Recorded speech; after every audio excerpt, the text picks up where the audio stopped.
Elmesélem legfőképp a miskolciaknak, de másnak is. Szóval voltam Svájcban, hát ugye nyomortelepben, egy katolikus panzióba, ahol ugye az ár az már nem annyira olyan katolikus emberszeretet, mert ugyanannyi, mint a többi szállodában, csak kibaszott hideg van. Aludni nem tudsz éjszaka télen. Nyáron érdemes oda menni, hogy miért még nem jöttem rá. A lényeg az, na mindegy.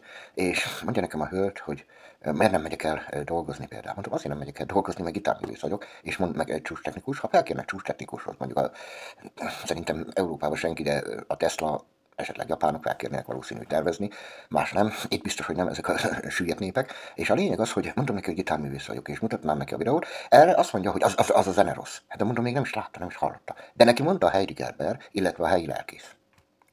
Mondom, hogy az állatkertből ne haragudjanak, lakik ott még normális ember, vagy mit tudom én. Szóval el kéne gondolkozni ezeken a cigány népeken. Valamikor azt mondta a németeknél valami hülye. De az, hogy van egy hülye, az Miskolcon is volt hülye. Budapesten már több. Van Miskolcon egy hülye, de senki nem hallgatott rá. Budapesten van több hülye, de senki nem hallgatott rájuk. A lényeg az, hogy németeknél mondta valamelyik, hogy az gépzene. És akkor az emberek abban a tudatban voltak, hogy gépzene.